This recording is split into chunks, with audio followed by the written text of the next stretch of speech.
पूरा इकोनॉमिक्स को डिस्कस करेंगे थ्रू क्वेश्चंस। इसमें कुछ प्रीवियस ईयर्स क्वेश्चंस भी होंगे और कुछ जो मैं खुद से क्वेश्चंस को बनाऊंगा अपने टेक्स्ट बुक्स को पढ़ करके। तो ये सीरीज मैंने इसलिए चालू किया है क्योंकि जो ये सीरीज है इसमें हम कुछ बेसिक क्वेश्चंस को देखेंगे। अगर आप यूपीएससी में देखोगे तो कुछ बहुत ही स्टैटिक से क्वेश्चन होते हैं या फिर कुछ स्टैटिक पोर्शंस को करंट अफेयर से लिंक करके पूछा जाता है। और ये सारे जो सवाल होते हैं वो बहुत ही ज्यादा आई विल से कि वो आपको सॉल्व करने ही चाहिए। ये काफी कॉन्सेप्चुअल होंगे और आपकी बेसिक अंडरस्टैंडिंग को चेक करता है।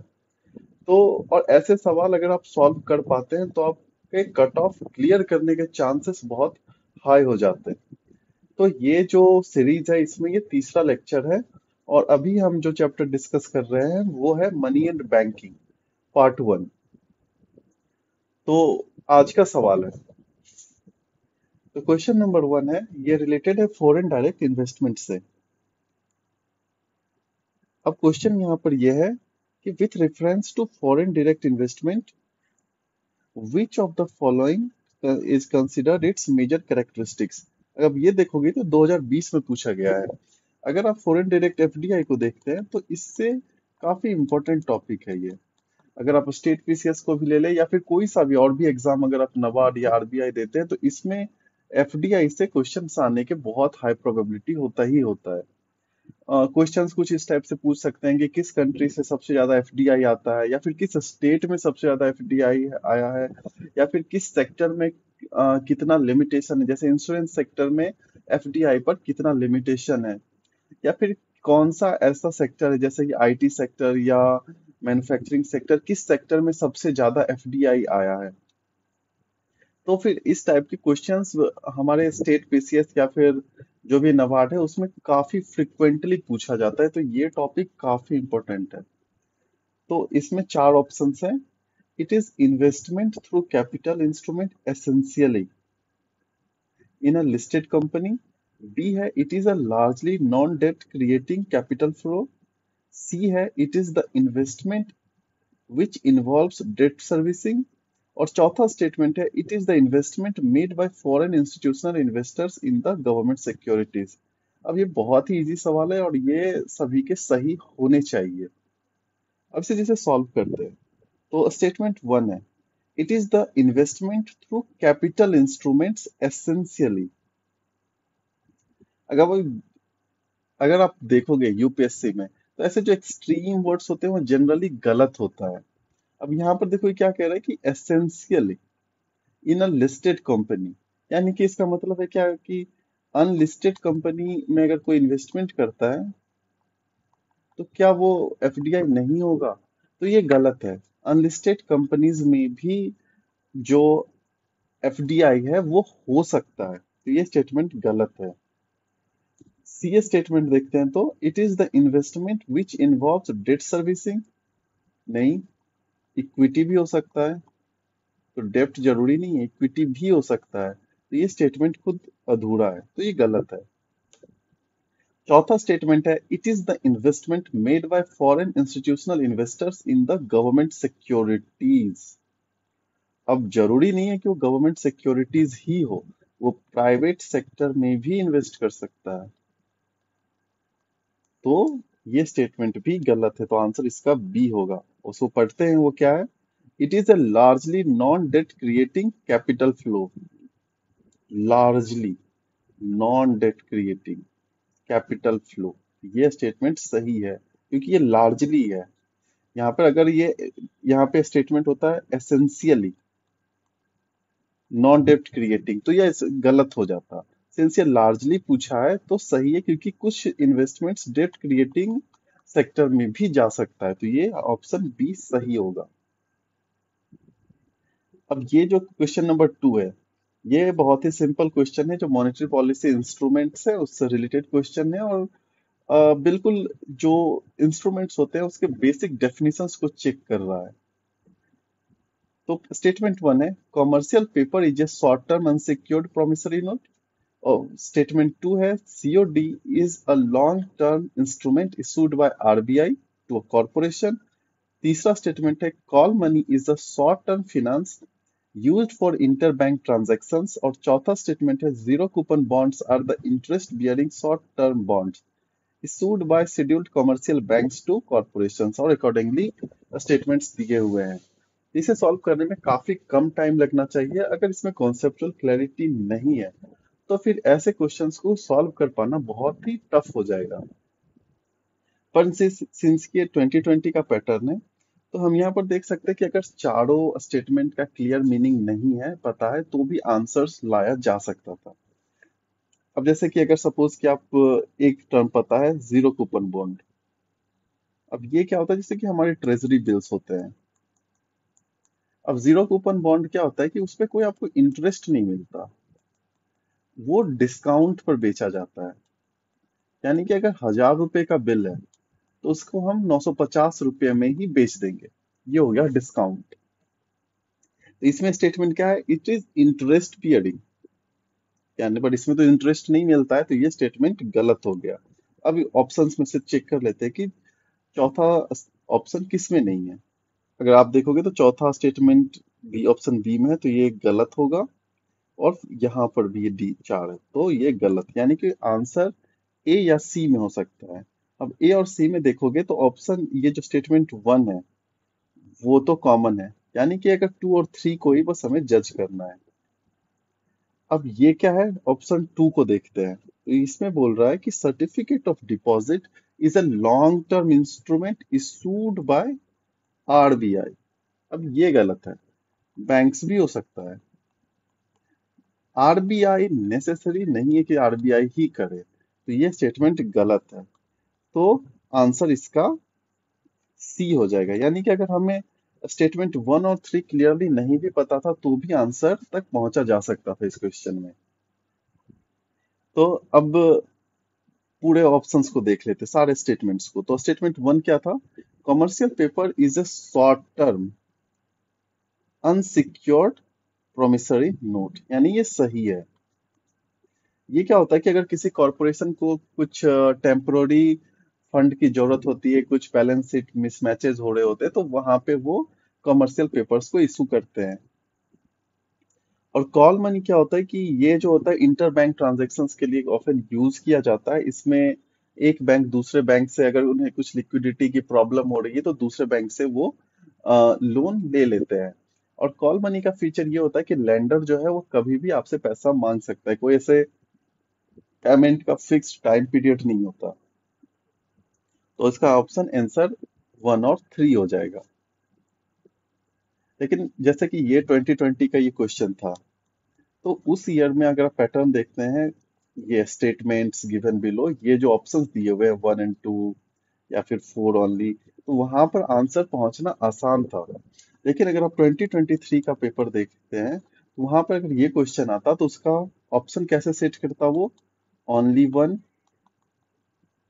statement, only one is statement is correct, only two statements are correct, only three are correct, और only और all four are correct। तो वहां पे ऐसे नहीं चलता, आपको चारों स्टेटमेंट में क्लैरिटी होना चाहिए था। इसलिए 2023 का पेपर टफ था। और एक्सपेक्टेड होगा कि कट ऑफ अराउंड जो भी है 3-4 साल में सबसे लोएस्ट कट ऑफ 2023 में ही गया होगा।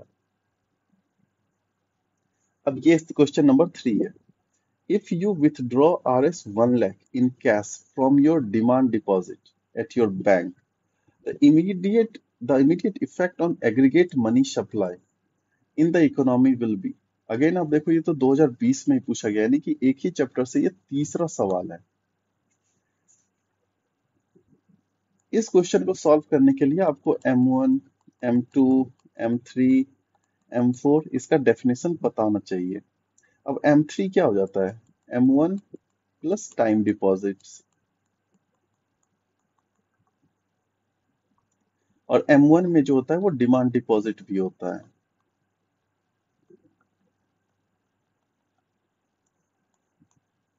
अब इसमें क्या, if you withdraw Rs 1 lakh in cash from your demand deposit, the immediate effect on aggregate money supply, यानी कि M3 पे क्या इम्पैक्ट पड़ेगा। To reduce it by 1 lakh, नहीं, गलत है। To increase it by 1 lakh, गलत। To increase it by more than 1 lakh गलत, to leave it unchanged. D option होगा। क्यों होगा? क्योंकि जो एग्रीगेट मनी सप्लाई है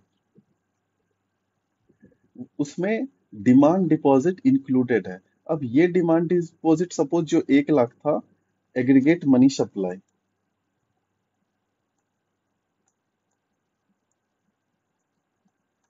एग्रीगेट मनी सप्लाई में 1 लाख इंक्लूडेड था। जब हम उसको,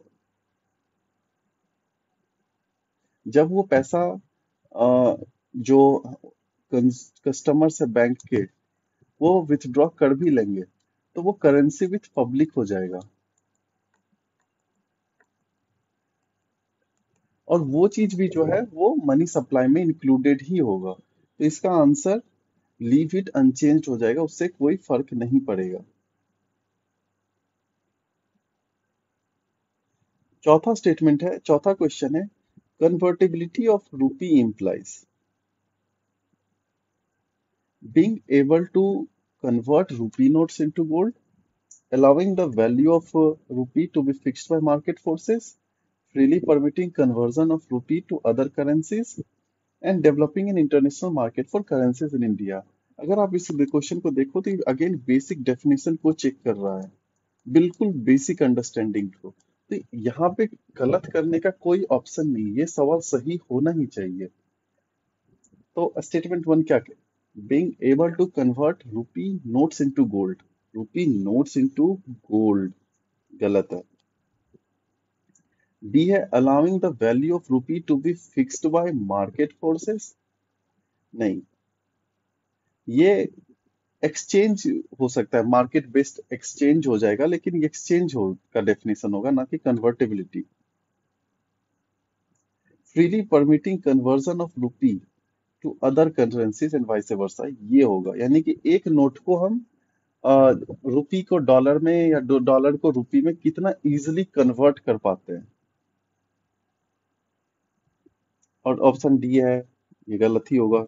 developing an international market for currencies in India, ये गलत है।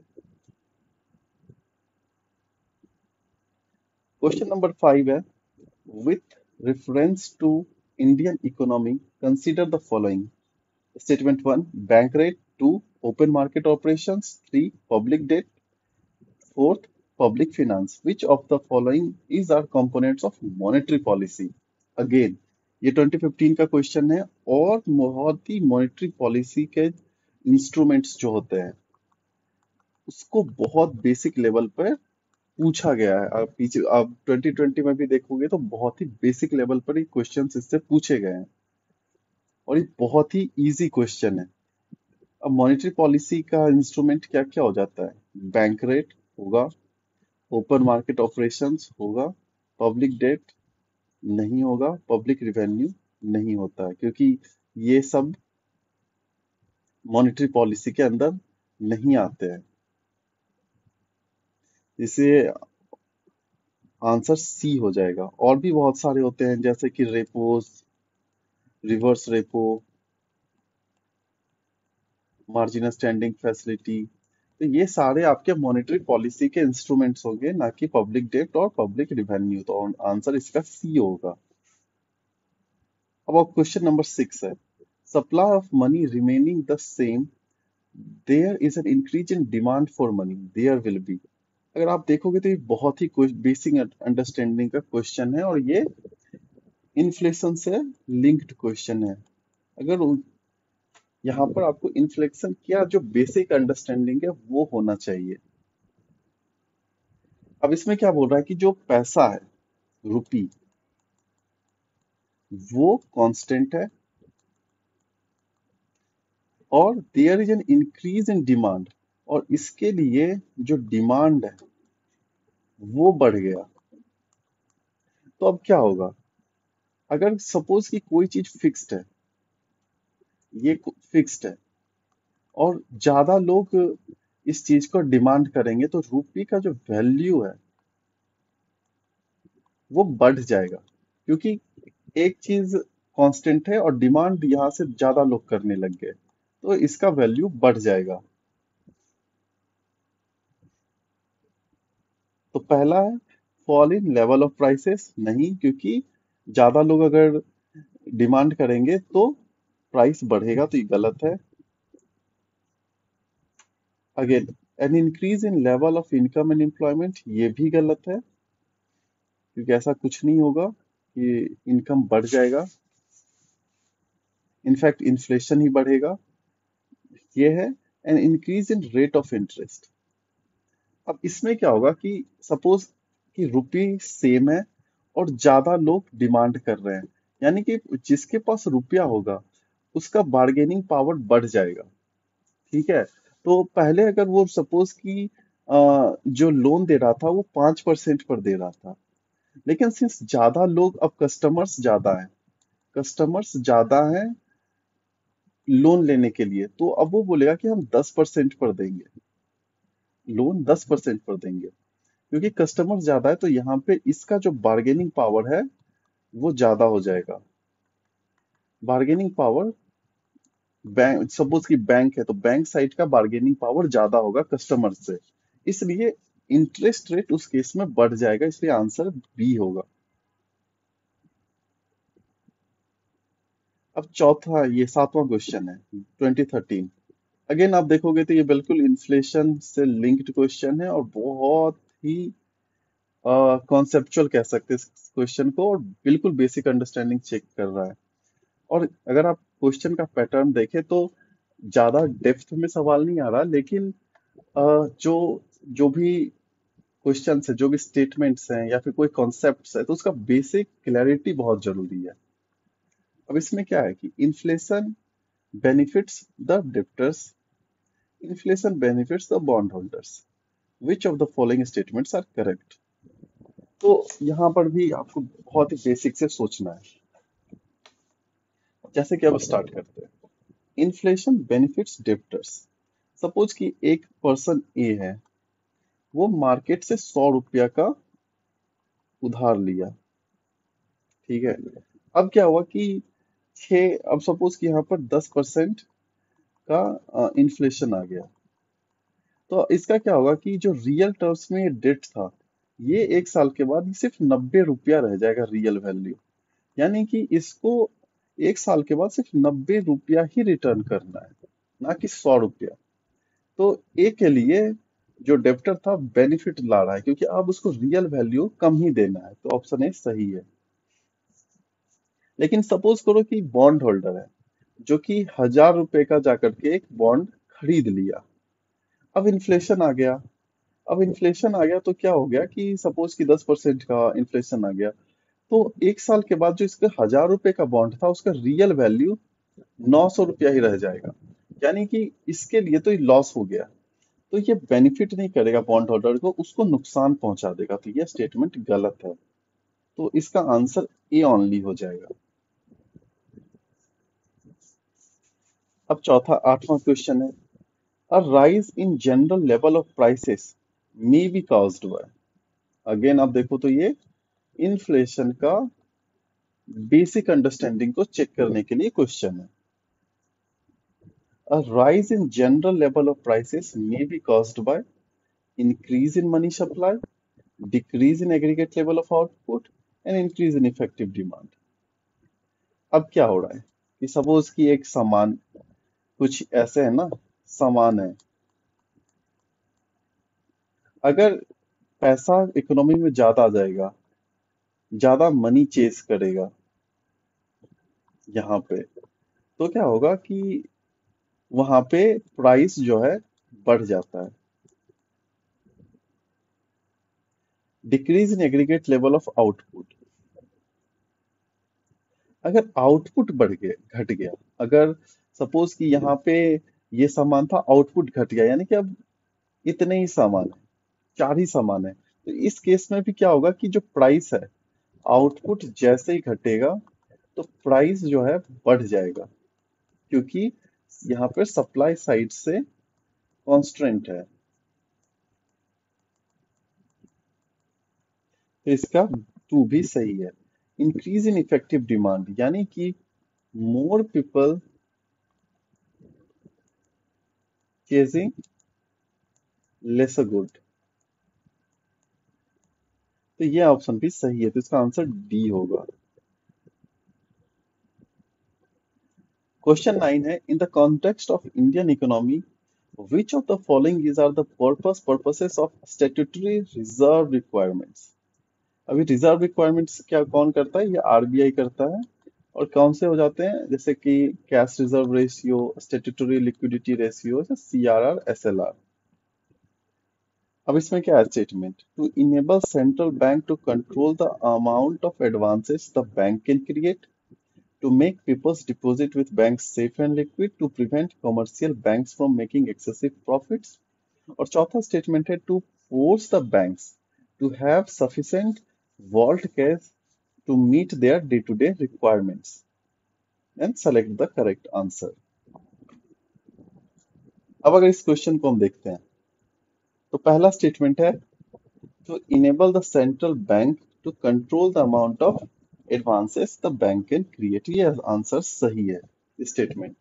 ये कैसे होता है सही, कि सपोज कि किसी बैंक के पास 100 करोड़ है, आरबीआई ने अगर सपोज कि सीआरआर का वैल्यू 5% कर रखा है, यानी कि 5 करोड़ रुपया आरबीआई के पास जमा हो जाएगा। वो बैंक 5 करोड़ रुपया लोन पर नहीं दे सकता है। सपोज कि सीआरआर को 10% बढ़ा दिया जाए, यानी कि अब 10 करोड़ रुपया आरबीआई के पास होगा, यानी कि अब जो है ये सिर्फ 90 करोड़ लोन पर दे पाएगा, जो कि पहले 95 करोड़ दे पा रहा था।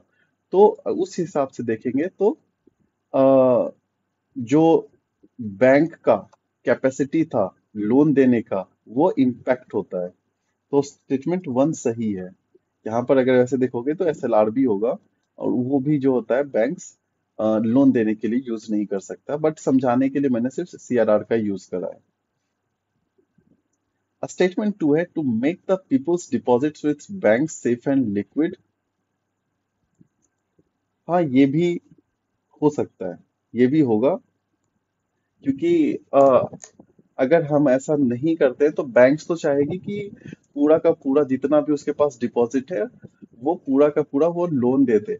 बट उस केस में क्या होगा कि उनके पास कोई अपना एक स्ट्रॉन्ग एसेट नहीं रहेगा, बेस उनका इरोड हो जाएगा अगर वो पूरा का पूरा जो भी डिपॉजिट है उसको लोन में दे देते हैं।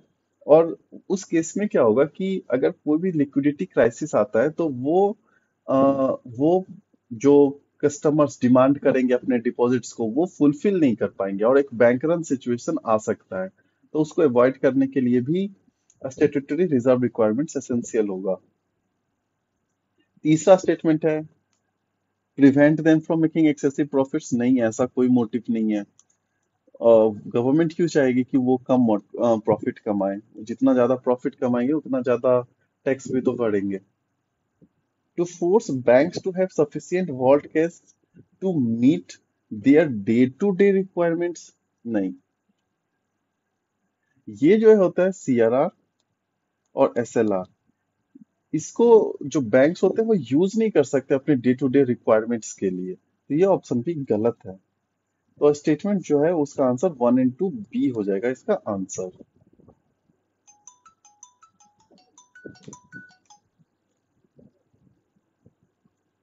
अब 10वां जो क्वेश्चन है, if the interest rate is decreased in an economy, it will be it will result in decrease in consumption expenditure, increase in tax collection of government, increase in investment expenditure, increase the total savings in the economy। ये simple सा question क्या है कि अगर interest rate, यानी कि क्या है कि सपोज कि इंटरेस्ट रेट जनरली होता है कि कितने पे, अ, अगर हम कंज्यूमर के पॉइंट ऑफ व्यू से देखें, कंज्यूमर के पॉइंट ऑफ व्यू से, तो उसको क्रेडिट जो है कितने इंटरेस्ट पे मिलेगा। अगर सपोज कि पहले हाउस लोन जो था वो 10% पर एनएम के इंटरेस्ट से मिल रहा था, अगर इसको घटाकर हम 5% कर देते हैं तो क्या होगा, ज्यादा से ज्यादा लोग चाहेंगे कि हम होम लोन ले और घर बनाए। तो अभी जो लोग सोच रहे थे कि होम लोन्स अफोर्डेबल नहीं है, तो ज्यादा लोग सोचेंगे कि होम लोन अफोर्डेबल है। तो उसमें क्या होगा कि वो अपने सेविंग्स को यूज करेंगे और उसके थ्रू घर बनाएंगे। अब घर बनाएंगे तो क्या होगा कि सीमेंट खरीदेंगे, छड़ खरीदेंगे, रॉड खरीदेंगे, सारी चीजें, पेंट खरीदा जाएगा। तो कहीं ना कहीं वो जब इंटरेस्ट रेट कम होगा तो इकोनॉमी में एक्सपेंडिचर बढ़ेगा, इन्वेस्टमेंट ज्यादा होगा। तो यहाँ पर देखेंगे तो ऑप्शन सी जो है वो सबसे अप्रोप्रिएट है, increase in investment expenditure in the economy. तो ये इसका आंसर सी हो जाएगा। क्वेश्चन नंबर 11 है। ये क्वेश्चन जो बेस्ड है वो है लॉन्ग टर्म रेपो ऑपरेशंस पे।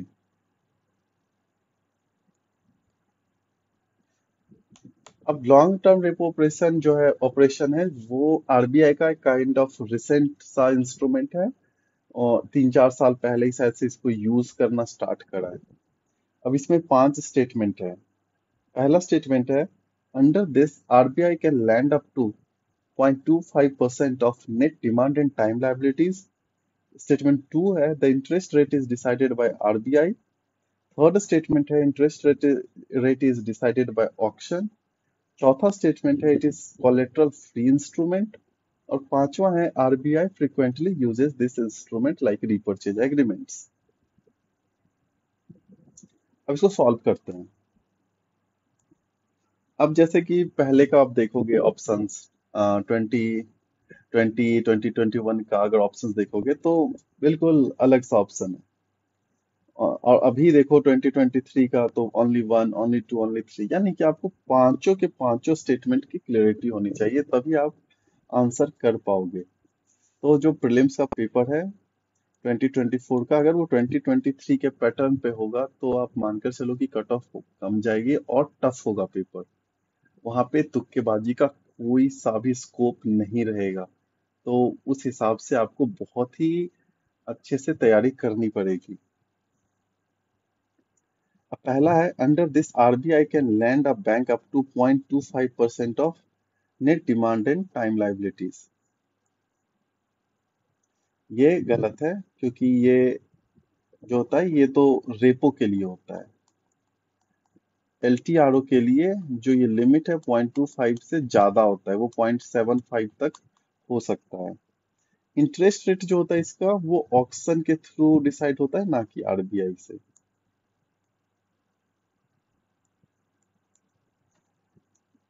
इसमें क्या है, कह रहा है कोलेट्रल फ्री। नहीं, इसमें भी कोलेट्रल लगता है लाइक रेपो। जैसा रेपो है वैसा ही ये है, बस इसमें है कि लॉन्ग टर्म के लिए लोन, जो गवर्नमेंट जो आरबीआई है वो लॉन्ग टर्म के लिए क्रेडिट प्रोवाइड करवाता है। तो ये कोलेट्रल फ्री इंस्ट्रूमेंट नहीं है, और ये बहुत फ्रिक्वेंटली यूज नहीं किया जाता है।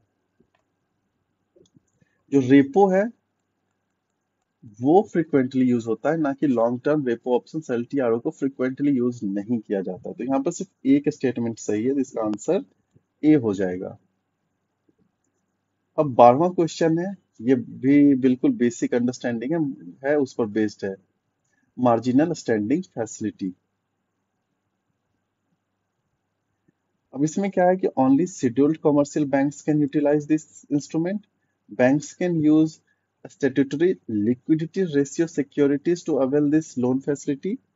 और थर्ड स्टेटमेंट है, MSF provide safety against unanticipated liquidity shocks. तो इसको सॉल्व करते हैं। पहला स्टेटमेंट है, only scheduled commercial banks can utilise this instrument. तो ये स्टेटमेंट सही है, और इनफैक्ट ये एक एडेड एडवांटेज है शेड्यूल्ड कमर्शियल बैंक्स का over the non scheduled commercial banks, क्योंकि नॉन शेड्यूल्ड कमर्शियल बैंक्स जो है उनके लिए ये ऑप्शन अवेलेबल नहीं होता है।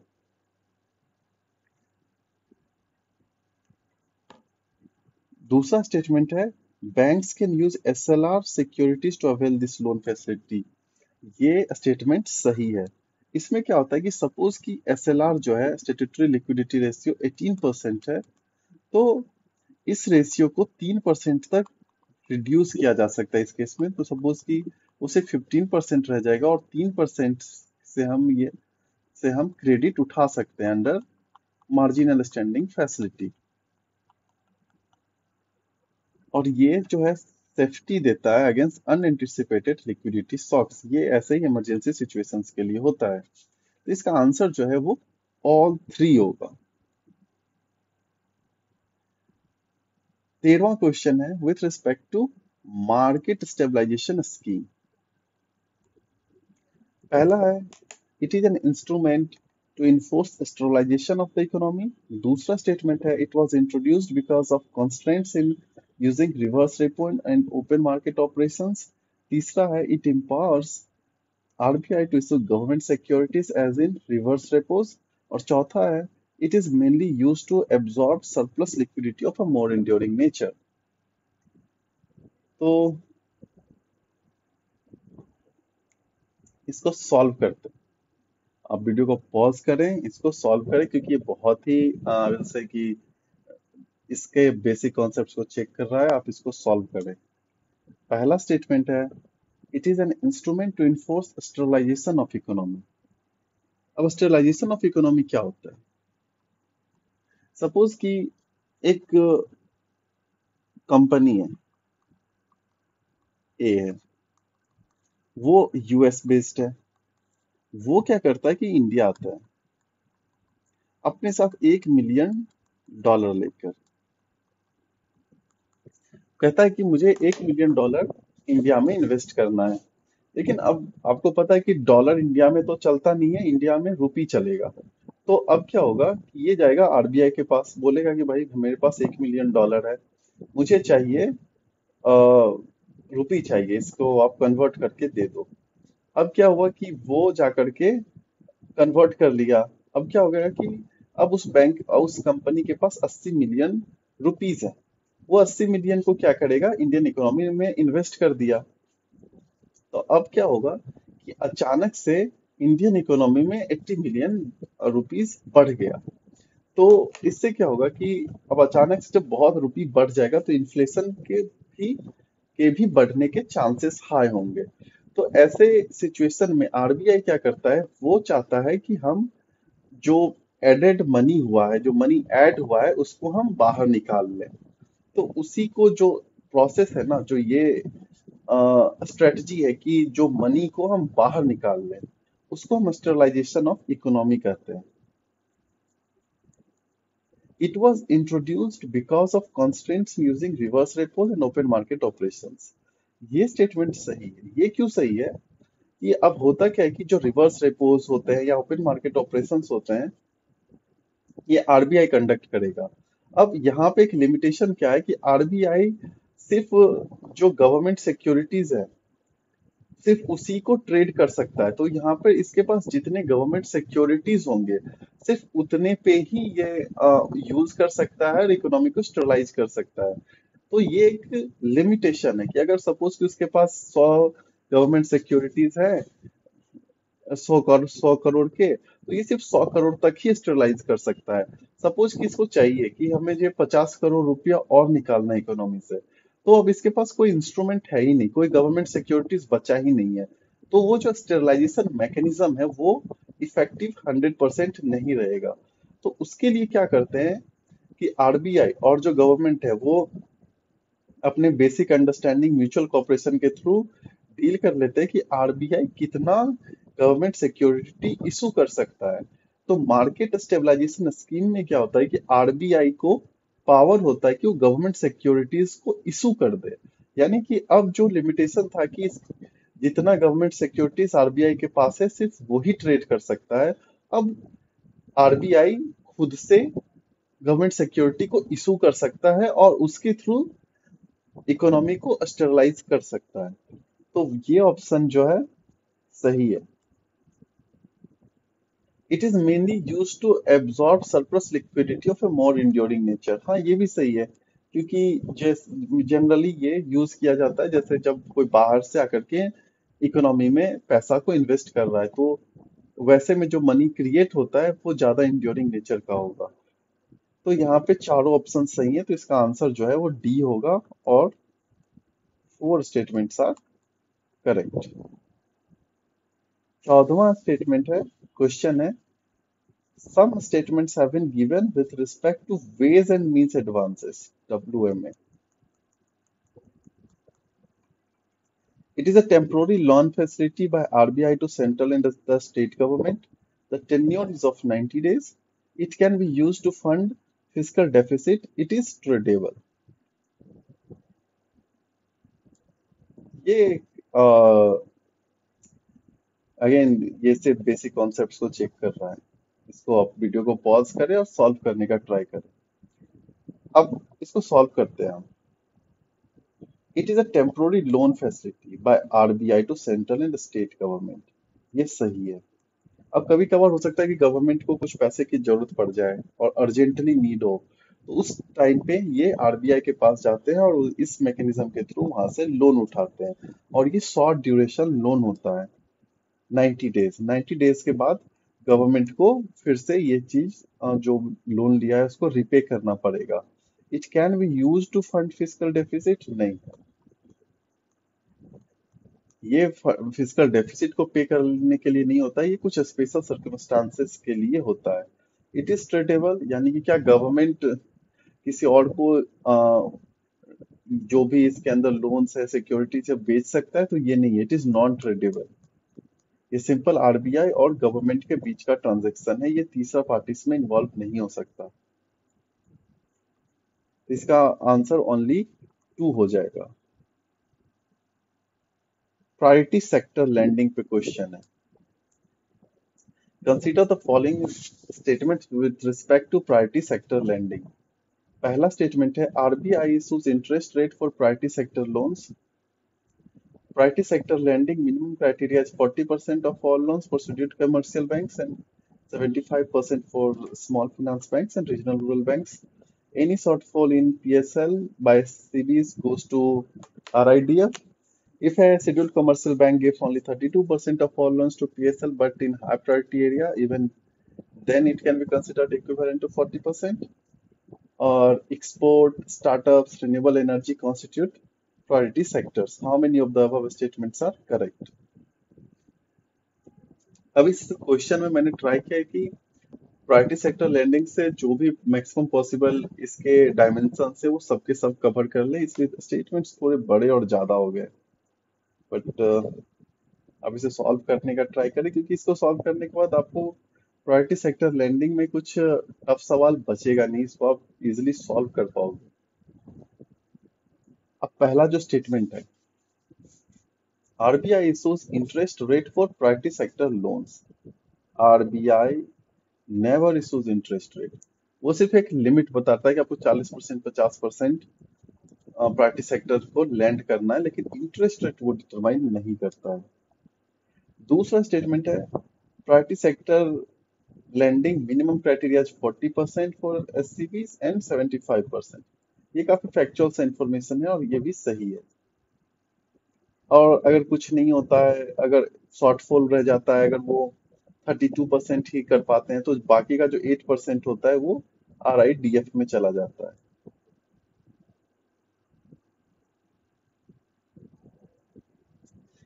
चौथा है if SCBs give only 32% of all loans to PSL but in high priority area, even then it can be considered equivalent to 40%. अब इसमें क्या होता है, आरबीआई ने एक स्कीम निकाला। अब सपोज की एग्रीकल्चर सेक्टर को हम उठाते हैं। अब क्या होगा कि अगर सपोज कि एक डिस्ट्रिक्ट पंजाब का है और एक डिस्ट्रिक्ट बिहार का है, तो जो पंजाब का कोई डिस्ट्रिक्ट होगा वो ज्यादा प्रोस्पेरस होगा और ये वाला, इसमें प्रोस्पेरिटी के चांसेस थोड़े, इसमें प्रोस्पेरिटी इस पंजाब के डिस्ट्रिक्ट के कंपैरिजन में कम होगा। तो अब क्या होगा कि कोई भी बैंक है वो चाहेगा कि वो जो पंजाब वाला डिस्ट्रिक्ट है ना, प्रायोरिटी सेक्टर लैंडिंग करनी है तो हम यहाँ पहुंच जाएं।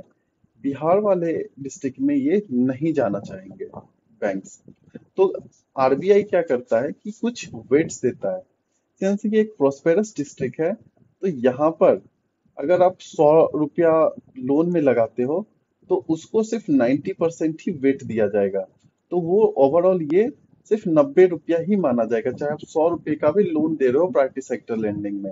लेकिन सिर्फ बिहार में ये एक यहाँ का डिस्ट्रिक्ट थोड़ा पिछड़ा होगा, तो यहाँ पे आरबीआई ज्यादा वेट देगा, यानी कि अगर 100 रुपया यहाँ पे लोन दिया है तो उसका इफेक्टिव वैल्यू जो है वो 120 रुपीज हो जाएगा। यानी कि सेम लोन का वैल्यू बिहार में 120 रुपीज होगा और पंजाब में सेम अमाउंट का वैल्यू सिर्फ 90 रुपीज होगा। तो इसके अकॉर्डिंग ये चीज पॉसिबल है, ये स्टेटमेंट सही है। पांचवा है कि एक्सपोर्ट्स, स्टार्टअप्स, रिन्यूएबल एनर्जी, ये सारे आपको याद होने चाहिए कि कौन सा सेक्टर प्रायोरिटी सेक्टर लैंडिंग में आता है। तो ये सारे भी सही है, ये तीनों स्टेटमेंट सही है, तो इसका आंसर सी हो जाएगा।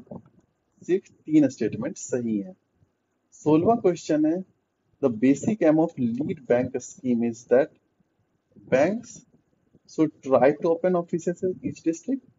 There should be stiff competition. Individual banks should adopt particular districts for intensive development, and all the banks should make intensive efforts to mobilize deposits. ये क्वेश्चन PYQ है और ये पूछा जा चुका है।